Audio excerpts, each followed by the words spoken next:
Olá, meus amigos, que Deus abençoe a todos vocês, rica e abundantemente, em o nome de nosso Senhor e Salvador Jesus Cristo. Eu sou o pastor José Maria, da Igreja Identidade de Cristo. Estamos de volta e hoje com a leitura do capítulo 20 do livro de Deuteronômio.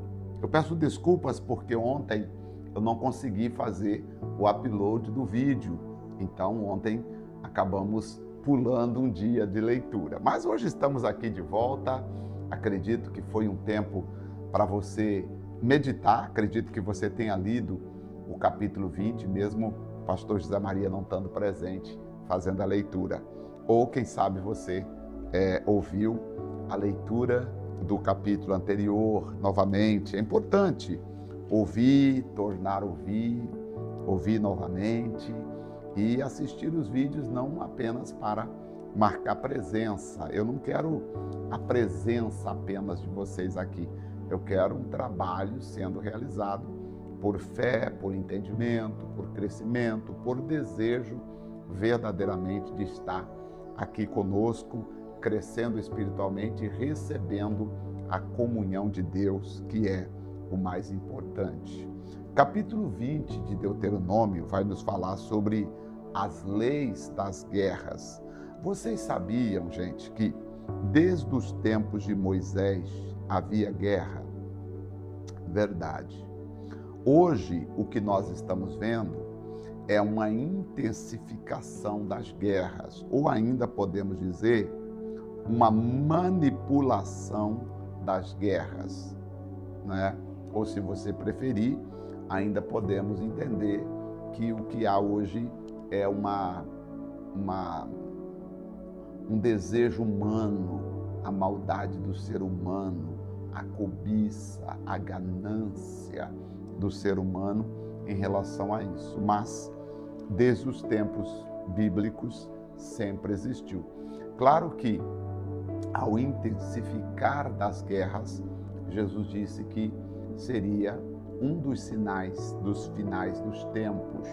Mas nós não temos que ficar olhando para as guerras, temos que ficar olhando para a palavra de Deus e crendo em Cristo, amando a Cristo e servindo a Cristo nos dias de hoje, tá bom?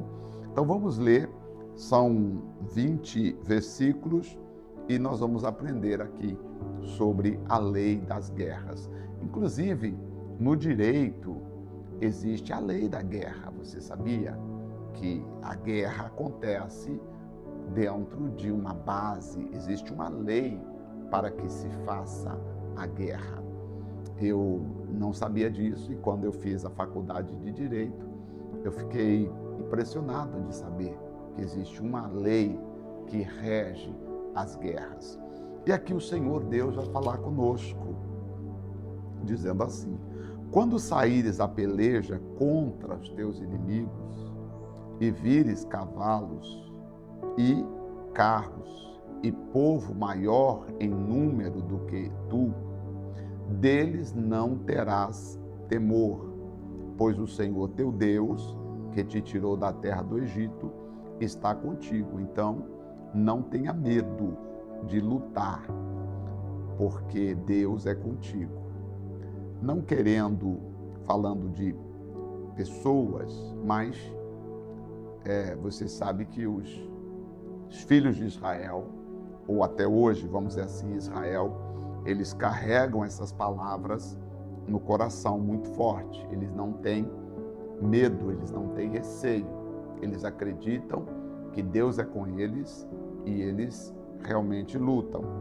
E será que, quando vos achegardes à peleja, o sacerdote se adiantará e falará ao povo, e dir-lhe-á: ouve, ó Israel, hoje vos achegais à peleja contra os vossos inimigos. Não se amoleça o vosso coração, tá? Não temais, nem tremais, nem vos aterrorizeis diante deles. Então, hoje vocês estão chegando, e aqui quem falava era o sacerdote. O sacerdote tinha várias funções, né, dentro dos seus ofícios. Ele tinha que encorajar o povo para batalhar. Então, o sacerdote diria ou dizia estas palavras: pois o Senhor vosso Deus é o que vai convosco a pelejar contra os vossos inimigos para salvar-vos. Então os oficiais falarão ao povo, dizendo: qual é o homem que edificou casa nova e ainda não a consagrou? Vá e torne a sua casa, para que porventura não morra na peleja e algum outro a consagre. Se você construiu uma casa e a sua casa não está consagrada, então você não precisa ir para a guerra. Vai lá, vai consagrar a tua casa. Ou seja, não é uma imposição aqui. Deus está dizendo: eu não quero uma imposição sobre os soldados. E qual é o homem que plantou uma vinha e ainda não a desfrutou? Vá, torne-se a sua casa, para que porventura não morra na peleja e outro desfrute da sua vinha. Qual é o homem que está desposado com a sua esposa e ainda não a recebeu? Você está em promessa de casamento, mas ainda não casou. Quem aqui está noivo? Seria essa a visão hoje. Quem aqui está noivo e ainda não casou? Vá, torne-se a sua casa, para que porventura não morra na peleja e algum outro a receba como esposa. E continuarão os oficiais a falar ao povo, dizendo: qual homem medroso e de coração tímido? Se tiver algum medroso, olha aqui, medroso e de coração tímido, embora você esteja aqui com a arma na mão, pronto para lutar, mas se você for medroso, eu quero anotar isso aqui porque é importante, medroso, eu não quero você na batalha.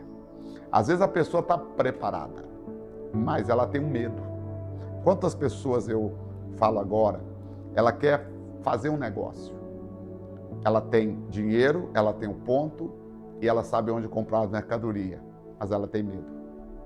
Quantas pessoas, que aqui estou falando agora, você quer resgatar o seu casamento, seu marido falou: quero voltar, vamos parar de brigar, vamos tocar a nossa vida, mas você tem medo. Você gosta dele, ele gosta de você, vocês construíram algo juntos, mas você tem medo. Então aqui não basta você estar preparada, é necessário não ter medo. Muitos homens ali estavam na guerra, mas eram medrosos. Então o Senhor disse: olha, se for medroso, pode voltar, porque não adianta você ir para a guerra se você tem medo, tá? Quantas pessoas têm um sonho, né? E você sabe que é possível, só que você tem medo de dar o primeiro passo. Quantas pessoas que estão me assistindo agora gostaria de mudar de igreja e ir para uma outra igreja que você sabe que você cresceria mais espiritualmente, você ama, mas você tem medo. Você tem medo.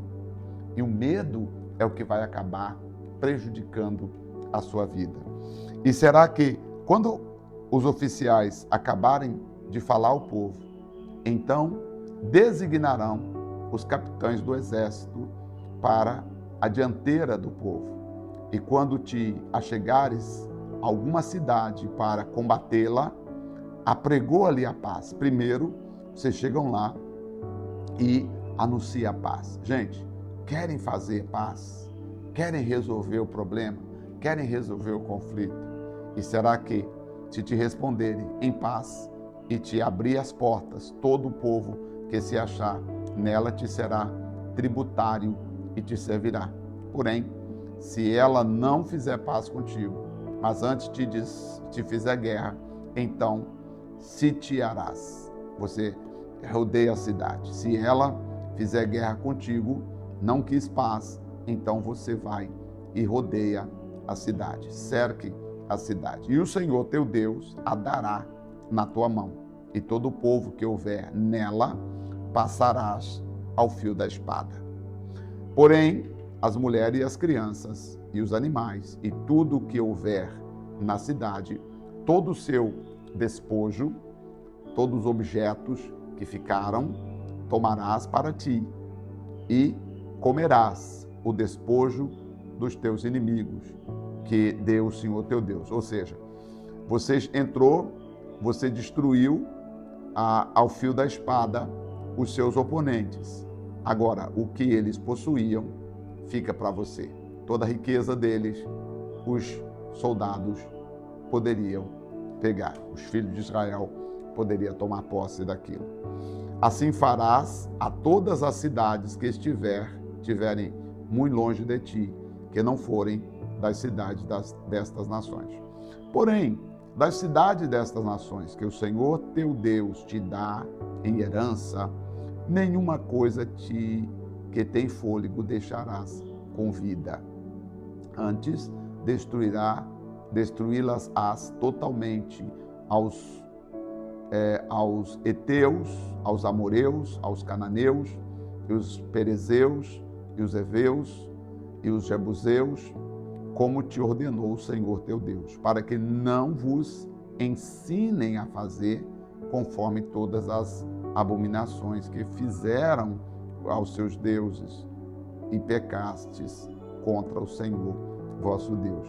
Havia estas nações, os heveus, os ferezeus, eram nações que antes serviam a Deus, mas eles abandonaram o Senhor, deixaram de servir a Deus. E com isso, Deus falou, então, eu vou tirar vocês da terra e vou dar a terra para os filhos de Israel.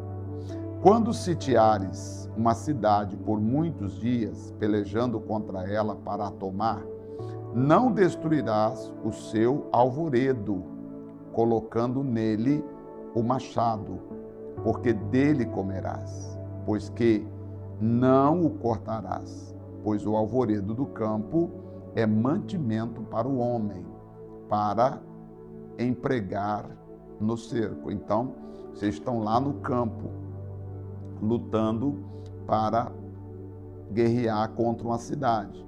Não destrua o alvoredo, ou seja, as plantações, as árvores. Por quê? Porque elas foram dadas em mantimento, tá? Mas as árvores que souberes que não são árvores de alimento, destruí-las-á e cortá-las-á. E contra a cidade que guerrear, contra ti edificarás baluartes, até que seja vencida. Aqui eu tenho uma palavra interessante nesse versículo aqui, que fala assim, coisas que servem para alimentar a nossa vida espiritual, nós devemos deixar de pé. Agora, coisas que não têm alimento, como diz aqui os versículos 19 e o 20, então corta.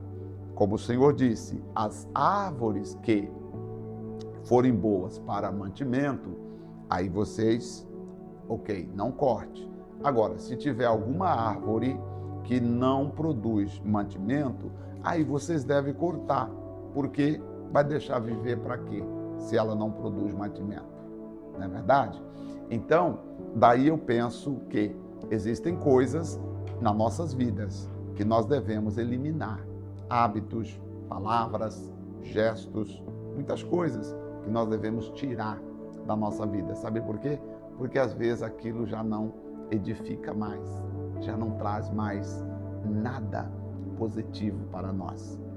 E aí nós temos que eliminar aquilo e deixar crescer em nós apenas aquilo que louva, que exalta o nome do Senhor Jesus. Então esta era a lei da guerra, e nós vamos continuar amanhã falando sobre o capítulo 21 e vamos continuar entendendo. Bom, Deuteronômio, vamos seguindo aí, repetindo as leis, conhecendo Deus, conhecendo o amor de Deus. Qual o versículo mais importante aqui, pastor? No capítulo 20. Bom, no capítulo 20, para mim aqui, tem 2 versículos importantes. Primeiro, Deus disse assim, afastem-se, destruam totalmente os cananeus, os amoreus, os perizeus, os heveus, os jebuseus, essa gente destrua. Por quê? Porque eles ensinaram as pessoas, eles se prostituíram, eles escolheram outros deuses, eles deixaram de servir o Senhor. E eles são persuasivos, o Senhor está dizendo. Se você permitir conviver com eles, em pouco tempo, eles estarão fazendo vocês deixarem de servir o Senhor e vocês estarão servindo a outros deuses. Isso aqui é importante para nós. Tem muita coisa boa para se ver, mas você tem que tomar cuidado, porque existem coisas que vai distanciando o seu coração da presença do Senhor. A senhora compreende? Sim ou não? Muitas coisas boas para se ver na internet, na televisão, no mundo. Tem muitas coisas boas para se fazer. Agora você tem que ter cuidado para não permitir que nada nem ninguém afaste o seu coração da presença do Senhor. Hoje é muito fácil ter amizade, conseguimos ter amizade quase que no mundo inteiro, mas não podemos de maneira nenhuma deixar nada e ninguém afastar o nosso coração da presença do Senhor. Vamos orar e pedir a Deus que não deixe o nosso coração se afastar da presença dele. Querido Pai Celestial, em nome de Jesus Cristo, não deixe o nosso coração se afastar da tua presença. Não permita, ó Deus, que o nosso coração venha distanciar do Senhor. Nós queremos ter um coração sincero, fiel, honesto e bom. Um coração que serve ao Deus Todo-Poderoso, ao Senhor dos Senhores, ao Rei dos Reis. Muito obrigado, Senhor. No nome do Pai, do Filho e do Espírito Santo. Amém. Graças a Deus. E assim seja. Amém. Eu espero vocês amanhã, em nome do Senhor Jesus. Um forte abraço e até o nosso próximo encontro, em nome de Jesus. Até lá.